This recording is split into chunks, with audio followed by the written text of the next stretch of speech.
Hi, this is Roger. Thanks for dropping by. Sunday morning chat today is going to be around the subject to mount or not to mount. That's a very loose description because knowing me, I'll wander off. But I get asked quite a lot. I've got this new orchid, can I mount it? Well, the fundamental decision is it an epiphyte or lithophyte? If the answer to that's yes, then you can probably get away with mounting it. But some orchids take better to a mount than others, and that's in the same genus basically. Dendrobiums first, I've got lots, and I would say the majority are mounted. The decision-making process with those once was, not anymore, learned a lesson, is are they classed as a continuous grower?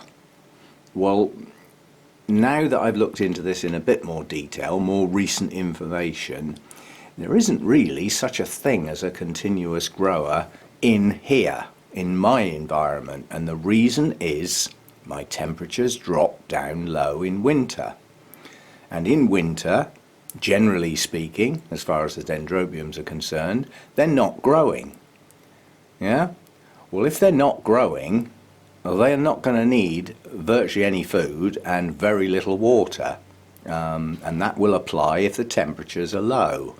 Now, there are some dendrobium types that if your temperatures don't drop down low like mine do, they would probably grow continuously throughout the year. Things like Latorias, the Phalaenopsis type dendrobiums. You know, there are some that come from tropical rainforests, but even in a tropical rainforest where the leaves are there all year round, they still have a wet season and a dry season. So they would still be drier in winter. Not perhaps as dry as some other places, but nonetheless. So that's really the basic decision. Is it an epiphyte or lithophyte? In which case it naturally grows on something with its roots in the roots of other plants, bromeliads, ferns, mosses, all that sort of stuff, but fundamentally it's growing on something. And I mean, some of the ones that grow on rocks have got their roots in very little. They're buried down in little crevices and things, otherwise they'd probably burn in the sun. Cattleyas will mount. The only thing that the only prerequisite there is how big's the plant. And if it's one of the real giants, it's quite difficult to get it established on a mount when you first mount it because of the weight. It just wants to fall off because of its weight, so they've got to be really strapped on firmly. And given that, yes, you can mount them. Obviously, the larger the Cattleya, potentially the larger the root system, the larger the mount you'll need. Some orchids get away with very small root systems and can go on quite small mounts, but nonetheless grow into large plants, you know, so that you have to weigh all these things up. Virtually all of the Oncidium alliance will grow on a mount, but again, you have to bear in mind when they're actively growing, they're drinkers, so you've got to keep up with them, and that really is the decision you've got to make. What's your environment like? Have you got really good humidity? Because that will help. Yeah, it'll stop things drying so fast on a mount. And can you keep up with the workload? Certainly in the growing season, you know, the mounts don't want to stay dry for anything longer than I would say a day. So if they take a day to dry, you can get away with missing the next day, just about. But they'd be better off watered. So you're looking at like a daily activity. And then you have to ask yourself, how many have I got? Can I keep up with that workload? Now, I'm really right on the limit of my workload. If you have a look round now, you'll see space. Space that never used to be there. Even this top shelf up here that used to be jam-packed, crammed full, not room for another plant, not even a little one. It's relatively spacious now. Well, I've given away some plants. You know, divisions where there were 2 pots, now there's only 1. Yeah? And also, recently, I've mounted quite a few of my Oncidiums as they came round for a repot. So there's less pots, but there's more mounts. And as a consequence, I've put another rack up. So this is a new rack. Yeah, that one wasn't there before. This one can't be there in the winter because I've got the lights. And they'd be sat on the lights. So those all have to find another home in the winter, and this year that's going to be difficult. I'm getting a lot more mounts than I used to have. So I'll have to rethink probably. I might have to get some wires across the roof to get the mounts away from the direct line of fire of those lights, which are pretty powerful. I don't want plants, I would say I wouldn't want plants closer than a metre, but erring on the side of caution, I'm going for 4 feet, a metre and some, because I think they're quite powerful for orchids. So that's my limit there. And then you get what I consider a halfway house. It's not a mount, but then it's not your normal pot, which is the holy clay pots, because they're closer to a mount than a pot. Really, there's so much air in round those roots, they're nearer to a mount than they are a normal pot, if you see what I mean. There's air coming in the holes. It's a very airy mix, the largest bark I've got.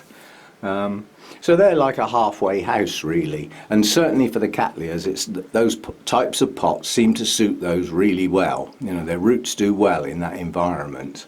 Then you have to think about, well, okay, it's an epiphyte, but it comes from that special type of forest, the montane forest, where everything is just wet all the time, and those would be the ones that shouldn't dry out. Now that you can still mount them. They still grow on trees in the moss and stuff like that. You know, they're not growing on the ground, so they're still epiphytes, but constantly moist. Now that's a workload that you've got to consider. The workload, can you keep up? And I think the worst thing you can do with orchids is get so many that looking after them has become a chore that you begrudge. You know, you get up in the morning, you think, oh God, I've got to water those mounts today, and I don't really feel like it. You can get to that point. I mean, I do. Some days I look out here and I think I've got stuff to do and I don't want to do it today. But, you know, I know what I can get away with and what I can't get away with. And my upside really on days like that is the fact that I can keep the humidity high. And with a much higher air humidity, the watering is still important, but not as important. If you've got drier air, then the moisture for the plants is only coming from the roots. You've got to keep up, or they'll start desiccating and dehydrating and will not do as well as they should do. So other decisions, size of plant. When I first mounted this little Jenkinsii, it was about that big. Just like that. Well, that was the original plant, that dead bit in the middle. It's gone off in all directions since then. And for the size of the plant, that was quite a large mount. But I was hoping it would grow, and it has. And now it's outgrown its mount, and this happens rarely. But think of the way it grows. It grows in a linear fashion. It doesn't grow upwards, it grows outwards. So it heads off in all directions, staying close to the mount. And it's now heading off up the back and out the side. So it's going to have to come off that mount. I mean, there's still a bit of spare ground over here, but not a lot. So to make that look nice again, it's going to have to come off the mount and be remounted with the dead centre taken off. And that's going to happen as soon as it finishes blooming, but not now. Soon. That's another one that's on the soon list. But you do get a lot of the dendrobiums grow from a single point. Yeah, they have a base from which all the canes come out. And although that base starts to get bigger with time, it never gets huge. The plant can get huge in the length of the canes, but the base doesn't. And that doesn't need a big mount. Yeah? It can look odd at times that the plant is huge and yet it's on a tiny little piece of cork. But they're fine like that. An Oncidium type has got a finer root system that likes to spread out more. So that would need a little bit more area to get its roots attached. And again, it spreads out sideways. New growth spread out from the centre and the base of the plant gets bigger and bigger. So if you're planning ahead, make sure you've allowed for that. You know, getting a little sort of 3 bulb oncidium and putting it on a, you know, a mount 3 inches by 3 inches, which at that point would look fine. It's not going to look fine in 2 years' time because all the bulbs will be hanging off the edges, providing it's growing well, obviously. But yeah, so I've got a lot of mounted plants, and this time when I've chosen to mount some of the oncidium types, I think I may have gone a little bit over the top.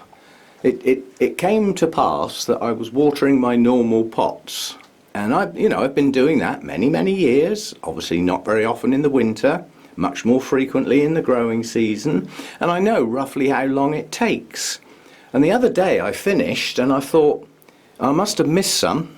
That didn't take long at all. And I looked round and I thought, I haven't missed some. What's happened is there's far less pots to water. And then I thought, now I know what's going to happen. And the next day I watered the mounts and it took flipping ages because quite a lot more of them were on the mounts and not in pots. So the routine has changed. And I may be being a bit silly because obviously the frequency of the mounts as far as watering and feeding is concerned is great. And I've increased that number. Probably the worst ones as far as workload is concerned. So yeah, I mean, you can mount a Masdevallia, no problem. That's how they would naturally grow, but you'll have to keep up because they shouldn't dry out. Yeah?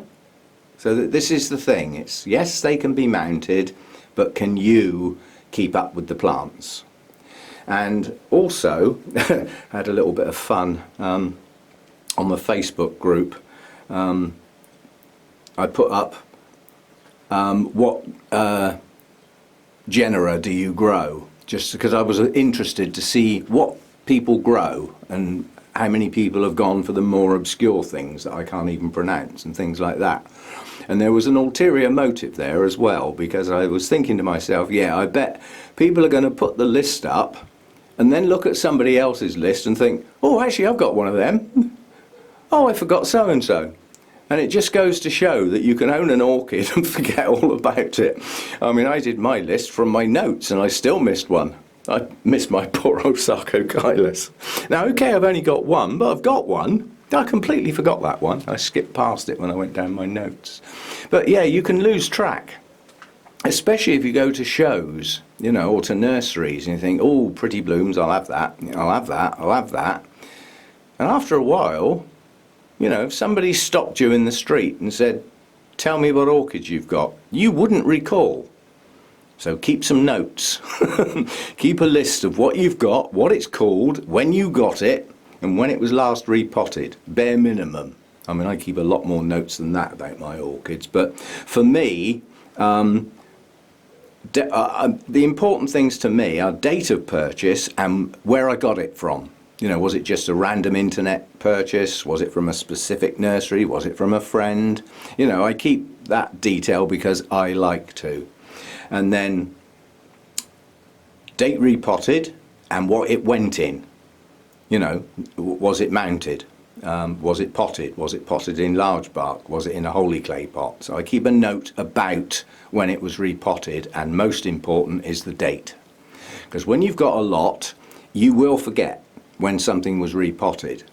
And okay, when the media is breaking down, you may well spot it when you water it, or the fact that it stays wet a lot longer than it used to. You may spot it, but if you've got the date written down, I mean, I go through my notes sort of January, February time, and I look at the date and what it was potted in, and I think, right, you need doing now, yeah? Or you need doing soon, not urgent. Yeah, but some things do get overlooked. I mean, I've still got my Paphiopedilums. I've made up my mind now. They're getting repotted every year because of what they're in and the fact that they stay moist. Small bark and moss is not a good mix to leave in a pot for a long time. Excuse me. Not even with the good bark. Yeah, because the moss takes the bark down a lot quicker. Yeah, and that's how I pot them. I know there's many other ways. I mean, Ed pots his in quite large bark in open baskets. Well, he must have to water it a hell of a lot more often than I do, just simply because that environment dries quickly. Mine dries a lot slower, so I can get away with not watering them quite so often. But I've still got two that haven't been done, the Mordier and this one, whatever it is, Macabre, they didn't get repotted because they're still in bloom. So I've still got 2 of those to do, but they are going to be done. They're going to be done every year from now on. They've suffered in the past by not doing that, and since I started repotting them regularly, I'm getting better root systems and hanging on to them longer as well. Yeah, you lose your roots on a Paphiopedilum, they're not so easy to recover. They're very slow growers, and they get away with not having huge root systems, although I've seen some with an absolute mat in a pot, just, you know, beyond belief, but a lot don't. Yeah. So, so the decision to mount or not is not as simple as it might sound. Not for me. I mean, I've mounted a Nobile for the first time this year. Well, that's an upright grower. They don't tend to flop over and do this sort of thing. They tend to grow upright. And they can grow quite large. Yeah? So, you know, that one will take a bit of different looking after. And then as far as where I put my mounts is concerned, my racks tend to have what I call a front and a back. My light comes in from here round to here. Yeah? So all of these plants here have got their back to the light. They're not in the brightest light. But these round this side are. Yeah? These round this side face the light. Yeah? So we've got Tolumnias, Miltonias and Oncidium, or Oncidium types up there. They need flipping good light. Some of these round here, Dendrobiums, growing season, don't need quite so much light. And some of these are here because I like to look at them from the house. And they're in bloom. So they might not stay there, but that's where they are now. This new rack here, round this side, we've got my highlight Arengus, a Dendrobium and a Miltonia. All need pretty good light. Round this side, I've got my other 2 Arengus that don't need such good light. A Dendrobium Latoria type that I just stuck up there after I mounted it. I don't think it wants to stay there. That might be a bit bright for it. And another little Latoria type that seems to enjoy quite good light. The leaves are staying a good colour. So, you know.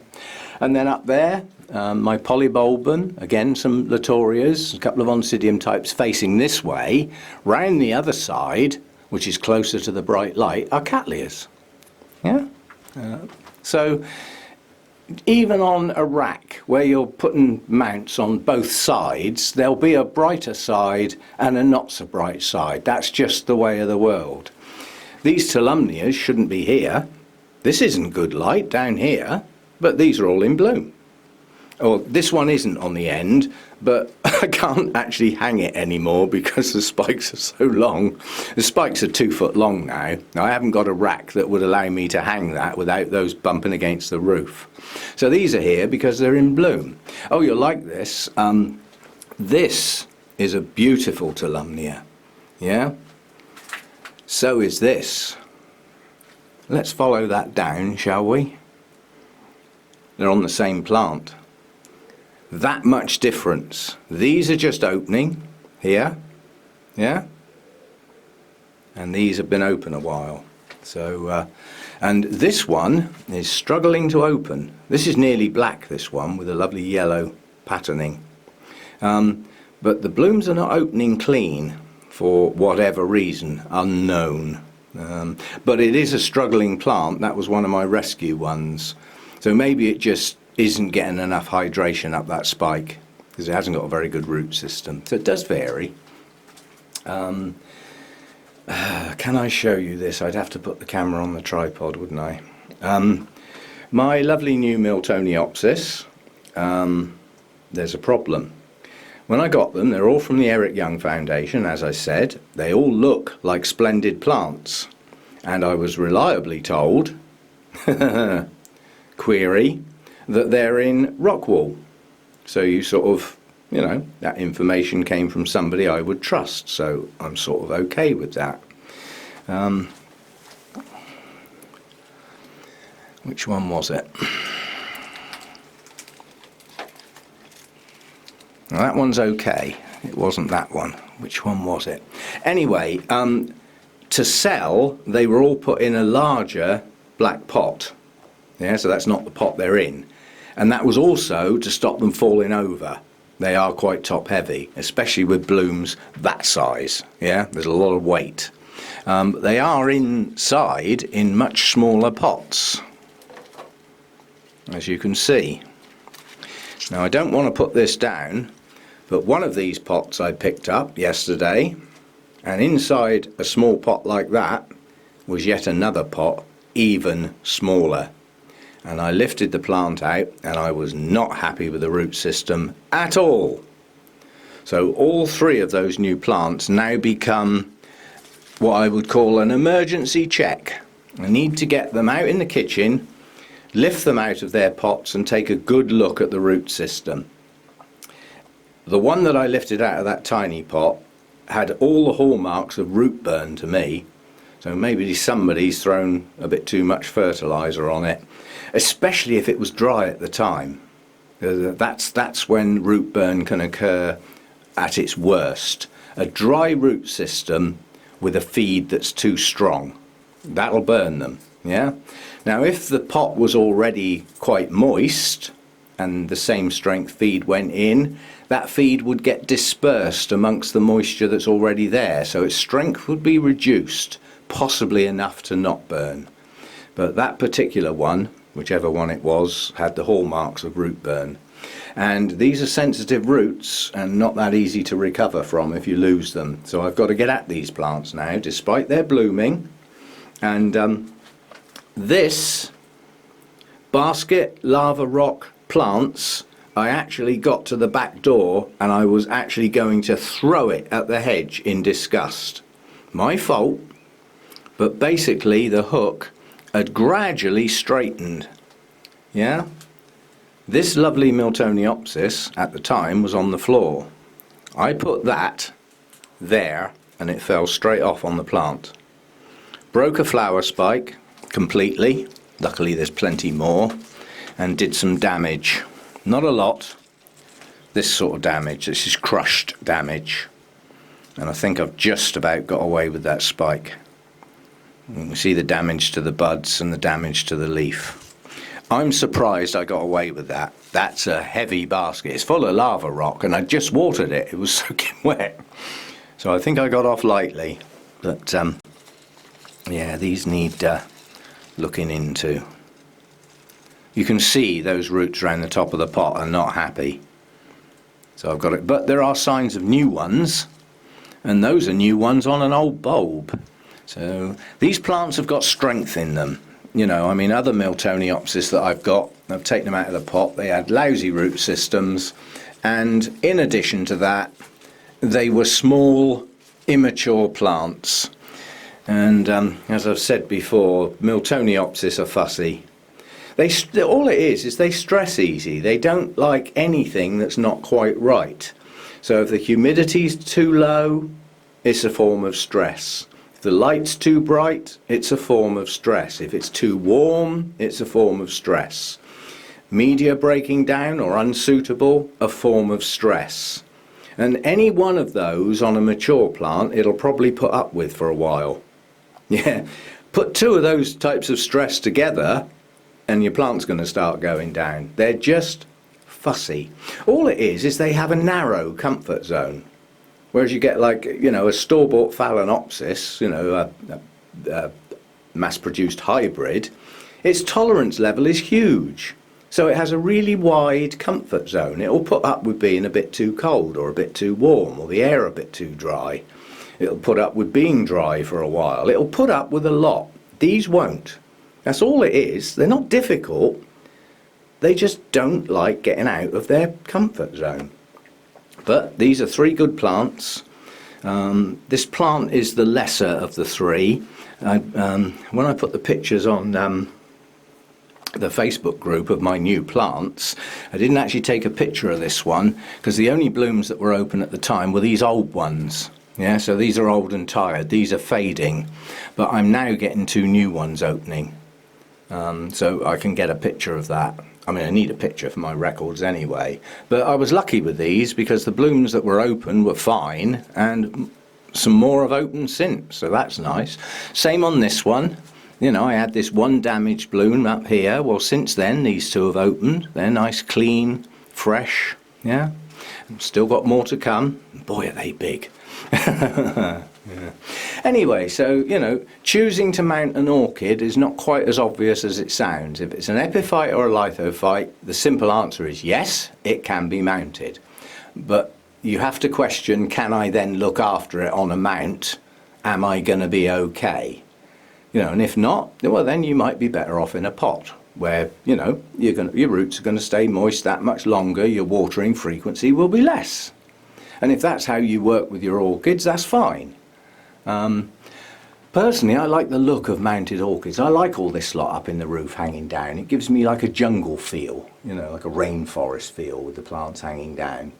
Exceptions, I wouldn't recommend mounting a cymbidium.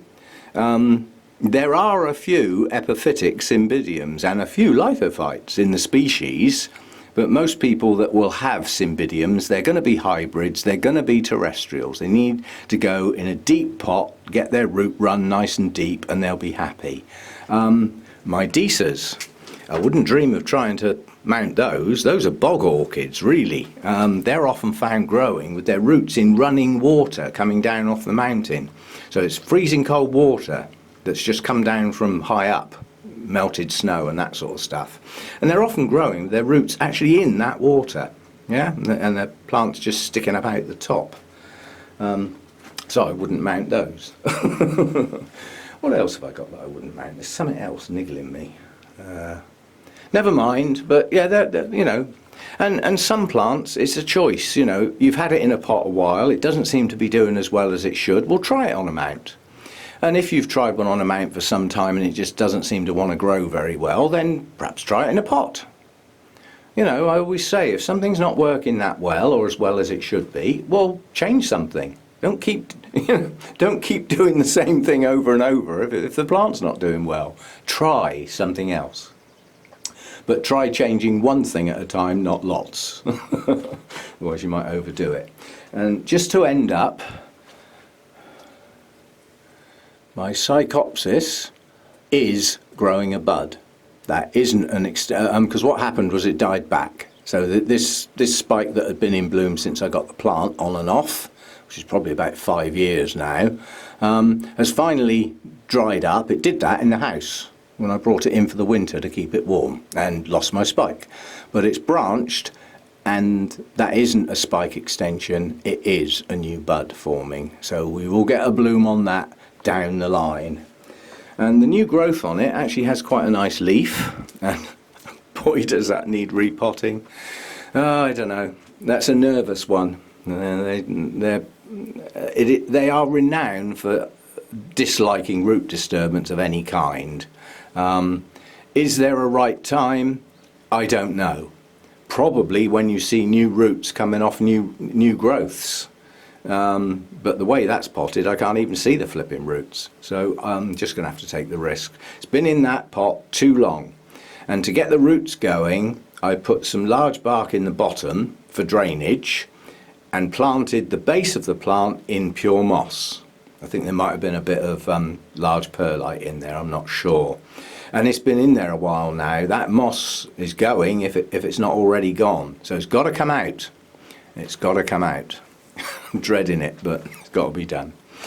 Anyway, so as far as mounted orchids are concerned, I love them and I'm prepared to put the effort in. Yeah, if you haven't got the time or are not prepared to do that, that might not be the best way to go. You also need somewhere to put them once you put them on a mount. They've got to hang somewhere. Now, that's not always as easy as it might sound, trying to find somewhere that's suitable, where they still get the light they need. You know, don't drip all over important stuff. I mean, I have to go careful of this, surface, because this is just untreated wood. If I keep getting this wet, this will start to go. So this has to stay dry, which is why there's not quite so many mounts up there anymore. Because I have to wait till they've totally finished dripping before they can go back, or they drip on the table. I might put a coating on that one day, but that's not high on the priority list at the moment. Anyway, mounts.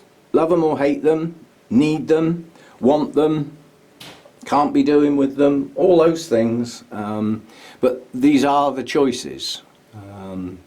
I like them and I have a lot of them. And they certainly suit the majority of my dendrobiums. And they seem to be suiting quite a few of the oncidium types as well. So that doesn't mean they're all going up there. I mean, my Sotoanum back here, there's no way that's going on a flipping mount. I'd have a job to lift it. So there are some exceptions, but that's based on size. This Chrysotoxum, it's got an upright growing habit, yeah, and it's huge. Those canes are 2.5 feet long. So there's no way I'd mount that, because obviously the base of the plant would have to be hung, and the hook would be 2 foot long. Where would that be? You know, if the hook was up there, the plant would be here. And I keep banging my head on it. I mean, I do that on some of my mounts anyway, but yeah, so there's some plants, for practical reasons, that would grow on a mount, yeah? But for practical reasons, that's better in a pot, upright, yeah? So sometimes it's just size. Anyway, I will leave it at that today. I have got watering to do, and it's my mounts. If I miss them today, it won't hurt, because they actually got done yesterday. And it looks like we're going to have a dull day today, so I could walk away from them today if I chose to, and that might happen. I haven't made my mind up yet. But if I miss them today, they will have to be done tomorrow. And a quick reminder, for those who are still here at the end of what's probably a hell of a long video now, it's the 8th tomorrow, so everything in bloom on the 8th, a closer look at everything that's got blooms on. And there are some that are not quite going to make it. They're just not open. I hope that they make the next everything in bloom on the 8th, because quite a few of them are my winter resting types and they're quite short-lived. They'll get filmed anyway, even if they're not in one of those specials. So see you next time, and thanks for dropping by.